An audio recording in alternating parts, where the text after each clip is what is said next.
Hello friends, welcome to toppers world. ഇന്നത്തെ നമ്മുടെ class 4ാം ക്ലാസ്സിലെ പരിസര പഠനമാണ്. രണ്ടാമത്തെ രണ്ടാമത്തെ ടെക്സ്റ്റ് ബുക്കാണ്. അപ്പോൾ പരിസര പഠനത്തിൽ നമ്മൾ 6ാമത്തെ ചാപ്റ്റർ പാർട്ട് 2 ടെക്സ്റ്റ് ബുക്കിലെ 6ാമത്തെ ചാപ്റ്ററാണ് ആകാശ കാഴ്ചകൾ എന്ന പാഠമാണ് നമ്മൾ ഇന്ന് നോക്കാൻ പോകുന്നത്. ഇതിലെ മുഴുവൻ ചോദ്യോത്തരങ്ങൾ അതുപോലെ തന്നെ തുടർ പ്രവർത്തനങ്ങൾ എല്ലാം നമ്മൾ ചെയ്യുന്നതായിരിക്കും. ഈ പാഠം നമ്മൾ 2 വീഡിയോ ആയിട്ടാണ് അല്ലെങ്കിൽ 2 ക്ലാസ് ആയിട്ടാണ് ചെയ്യുന്നത്. ഇത് പാർട്ട് 1ന്റെ ക്ലാസ് ആണ്, ബാക്കി പാർട്ട് 2ന്റെ ക്ലാസ്സിൽ ഉണ്ടായിരിക്കുന്നതാണ്.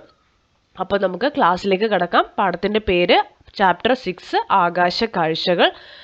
ക്ലാസ്സിലേക്ക് കടക്കുന്നതിന് മുമ്പ് നമ്മുടെ ചാനൽ ആദ്യമായി കാണുന്നവരുണ്ടെങ്കിൽ ഒന്ന് സബ്സ്ക്രൈബ് ചെയ്ത് ഞങ്ങളെ സപ്പോർട്ട് ചെയ്യുക. അപ്പോൾ ആദ്യം തന്നെ ആകാശ കാഴ്ചകൾ എന്നുള്ളതിൽ ഇതുപോലൊരു ചിത്രമാണ് തന്നിരിക്കുന്നത്.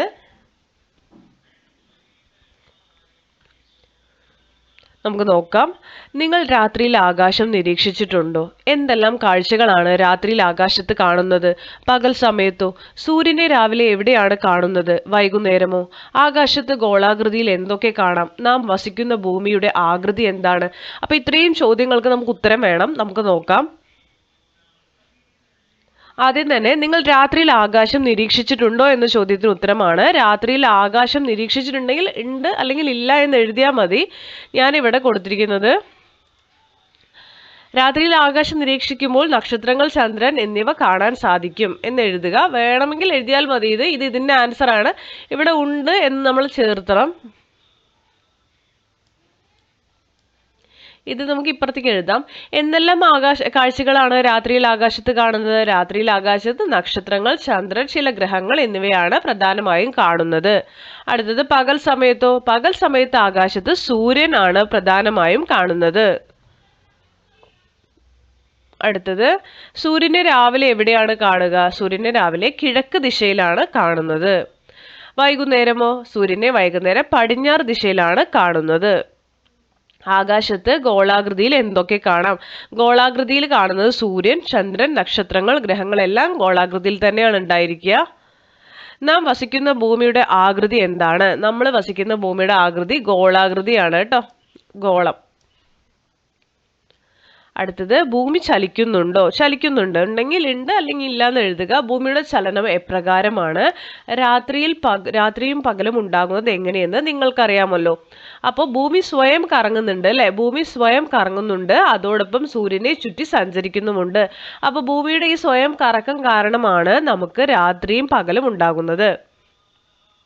ഭൂമി ചലിക്കുന്നത് പോലെ ചന്ദ്രനും ചലിക്കുന്നുണ്ടോ? ഉണ്ട്. ഓക്കെ,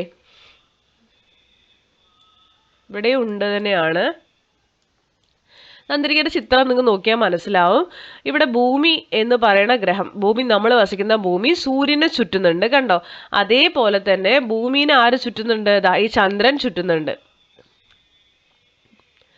ഭൂമി സൂര്യനെ ചുറ്റി സഞ്ചരിക്കുന്നതും ചന്ദ്രൻ ഭൂമിയെ ചുറ്റി സഞ്ചരിക്കുന്നതും കൂട്ടുകാരുമൊത്ത് ക്ലാസ്സിൽ അഭിനയിച്ച് കാണിക്കുക നിങ്ങൾക്ക് ചെയ്യേണ്ടതാണ്. ഇനി നമ്മൾ ഭൂമി സ്വയം കറങ്ങുന്നതിനെ പറയുന്ന പേരാണ് ഭ്രമണം. ഭൂമി സ്വന്തം അച്ചുതണ്ടിൽ കറങ്ങുന്നു, അതിനെ നമ്മൾ ഭ്രമണം അല്ലെങ്കിൽ റൊട്ടേഷൻ എന്ന് പറയുന്നു. ഭൂമി സൂര്യന് ചുറ്റും നിശ്ചിത പാതയിലൂടെ കറങ്ങുന്നതാണ് ഭൂമിയുടെ പരിക്രമണം. ഓക്കെ, അപ്പോൾ നമുക്ക് തന്നിരിക്കുന്ന ചിത്രത്തില് ഭൂമി സൂര്യന് ചുറ്റും കറങ്ങുന്നതാണ് തന്നിരിക്കുന്നത്. അതിനെ പരിക്രമണം എന്ന് പറയും. ഭൂമി സൂര്യനെ ചുറ്റി സഞ്ചരിക്കുന്നതും ചന്ദ്രൻ ഭൂമിയെ ചുറ്റി സഞ്ചരിക്കുന്നതും എങ്ങനെയെന്ന് തെളിയിക്കാൻ വിവിധ വലുപ്പത്തിലുള്ള പന്തുകൾ ഉപയോഗിച്ച് പ്രവർത്തന മാതൃക നിർമ്മിക്കൂ. അത് നിങ്ങൾക്ക് ചെയ്യാനുള്ളതാണ്, നിങ്ങൾ ചെയ്യുക. ഇനി നമുക്ക് നോക്കേണ്ടത് ഈ ഭ്രമണം, അതായത് ഭൂമി സ്വയം കറങ്ങുന്നതിനെടുക്കുന്ന സമയം, ഭൂമി സൂര്യന് ചുറ്റും കറങ്ങുന്നതിനെടുക്കുന്ന സമയം. ഓക്കെ, അപ്പോൾ ഭൂമി ഒരു ഭ്രമണം പൂർത്തീകരിക്കാൻ എടുക്കുന്ന സമയത്തെ നമ്മൾ ഒരു ദിവസമായിട്ട് പറയും. അതായത് 24 മണിക്കൂറാണ് ഭ്രമണത്തിന് ആവശ്യമായ സമയം. ഭൂമിക്ക് ഒരു പരിക്രമണം പൂർത്തിയാക്കാൻ വേണ്ട കാലമാണ് ഒരു വർഷം. അപ്പോൾ ഭൂമി സൂര്യനെ ഒരു തവണ ചുറ്റിയിട്ട് വരാൻ എടുക്കുന്ന സമയം ഒരു വർഷമാണ്. 365 1/4 ദിവസം, 365 1/4 ദിവസം. ഓക്കെ, ഭൂമിയുടെ ഭ്രമണം മൂലമാണ് രാത്രിയും പകലും ഉണ്ടാകുന്നത്. അപ്പൊ ആ ചോദ്യത്തിന് ഉത്തരമായി. രാത്രിയും പകലും ഉണ്ടാവാൻ കാരണം ഭൂമിയുടെ ഭ്രമണമാണ്.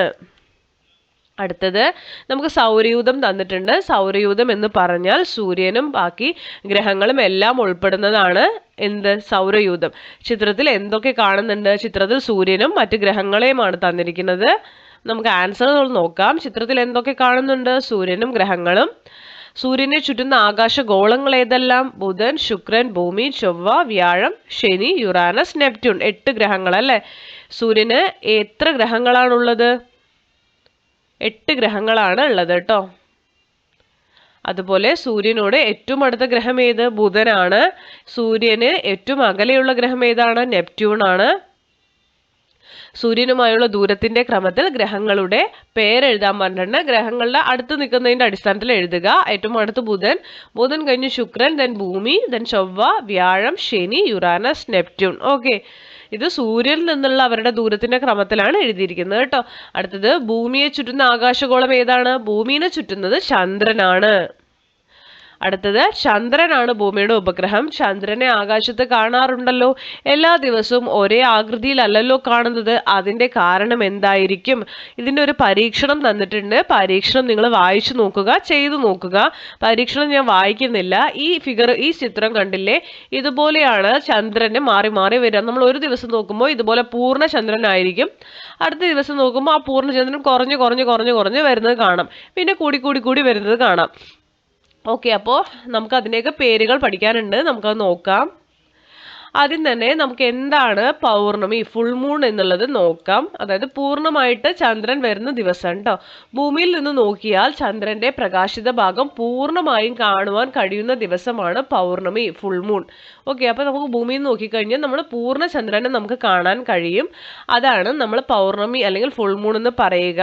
അപ്പോൾ ഇതുപോലെയാണ് സ്ഥാനം വരിക കേട്ടോ. സൂര്യൻ, ചന്ദ്രൻ, ഇടയിൽ ഭൂമി. ഓക്കെ, സൂര്യനും ചന്ദ്രനും ഇടയിലായി ഭൂമി വരുമ്പോൾ ചന്ദ്രനിൽ പതിക്കുന്ന ഭാഗം ഭൂമിക്ക് അഭിമുഖമാണ്. അടുത്തത് രണ്ടാമത്തെ ചിത്രത്തിൽ സൂര്യനും ഭൂമിക്കും ഇടയിൽ ചന്ദ്രൻ വരുന്നത് കണ്ടോ. അപ്പൊ സൂര്യനും ഭൂമിക്കും ഇടയിലായിട്ട് ചന്ദ്രൻ വരുമ്പോൾ ചന്ദ്രന്റെ പ്രകാശം പതിക്കാത്ത ഭാഗം, ഈ ചന്ദ്രനിലെ പ്രകാശം പതിക്കാത്ത ഭാഗമാണ് ഭൂമിക്ക് അഭിമുഖമായിട്ട് വരിക. അതാണ് അമാവാസിയായിട്ട് പറയാ കേട്ടോ. ഭൂമിയിൽ നിന്ന് നോക്കിയാൽ ചന്ദ്രന്റെ പ്രകാശിത ഭാഗം ഒട്ടും തന്നെ കാണാൻ കഴിയാത്ത ദിവസമാണ് അമാവാസി. നമുക്ക് ഫുൾ ഇരുട്ടായിട്ട് ചന്ദ്രനെ കാണാൻ ചിലപ്പോൾ സാധിക്കില്ല. അങ്ങനെയുള്ള ദിവസങ്ങളാണ് നമ്മൾ അമാവാസിയായിട്ട് പറയുക കേട്ടോ. ന്യൂ മൂൺ എന്ന് ഇംഗ്ലീഷിൽ പറയും. ഇനി ചന്ദ്രനെ പൂർണ്ണമായി കാണുന്ന രാത്രികളും തീരെ കാണാൻ സാധിക്കാത്ത രാത്രികളും ഉണ്ടാകാൻ എന്തായിരിക്കും കാരണമെന്ന് കണ്ടെത്തി എഴുതാൻ പറഞ്ഞിട്ടുണ്ട്. അത് നമ്മൾ ആ ഫുൾ മൂണും ന്യൂ മൂണും, അതായത് അമാവാസിയും പൗർണമിയുടെ ആൻസറുകൾ എഴുതുക. നെക്സ്റ്റ് വരുന്നത് അമാവാസി മുതൽ പൗർണമി വരെ ചന്ദ്രനെ നിരീക്ഷിക്കൂ. എല്ലാ ദിവസവും ഒരേ സമയത്ത് നിരീക്ഷിക്കുവാൻ ശ്രമിക്കണേ. ഓരോ രാത്രിയിലും കാണുന്ന ചന്ദ്രന്റെ ചിത്രവും വരയ്ക്കൂ. നിങ്ങൾ എല്ലാ ദിവസവും ഒരേ സമയത്ത് നിരീക്ഷിക്കുക, അല്ലെങ്കിൽ വ്യത്യസ്ത സമയത്ത് നിരീക്ഷിക്കുക. ഇങ്ങനെ വേണ്ടി നിങ്ങൾക്ക് ചെയ്യാം. രാത്രിയിൽ നോക്കണം. അപ്പൊ ഞാനിവിടെ തന്നിട്ടുണ്ട് 1-ാം ദിവസം, 4-ാം ദിവസം, 7, 10 അങ്ങനെയാണ് നമുക്ക് ദിവസങ്ങൾ തന്നിരിക്കുന്നത്. ചന്ദ്രന്റെ രൂപം എന്തായിരിക്കും നോക്കാം. അപ്പൊ വ്യത്യസ്ത സമയങ്ങളാണ് ഇവിടെ ഞാൻ എഴുതിയിരിക്കുന്നത്. നിങ്ങൾക്ക് ഒരേ സമയം എഴുതാവുന്നതാണ്. ആദ്യം 1-ാം ദിവസം ചന്ദ്രൻ ദൃശ്യമാകില്ല, അല്ലെങ്കിൽ വളരെ നേർത്ത ചന്ദ്രക്കല. അതിനെയാണ് ന്യൂ മൂൺ എന്ന് നമ്മൾ പറയുക കേട്ടോ.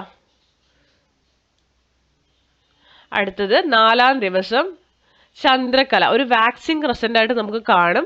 7-ാം ദിവസം അർദ്ധചന്ദ്രൻ, പകുതി കാണാൻ സാധിക്കും. 10-ാം ദിവസം വർദ്ധിച്ച ചന്ദ്രൻ, അതായത് കുറച്ചും കൂടി നമുക്ക് ചന്ദ്രന്റെ ഭാഗം വിസിബിൾ ആയിരിക്കും, കാണാൻ സാധിക്കും. അപ്പൊ ഇതിന്റെയൊക്കെ ചിത്രങ്ങൾ നമ്മളോട് വരയ്ക്കാൻ പറഞ്ഞിട്ടുണ്ട്.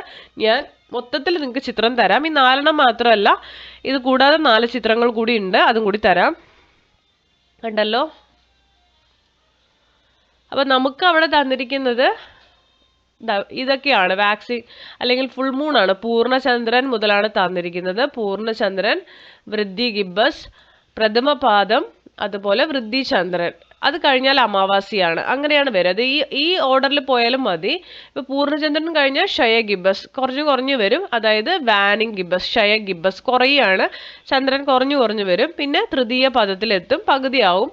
പിന്നെയും കുറയും. വാനിങ് ക്രസൻ വീണ്ടും കുറഞ്ഞു.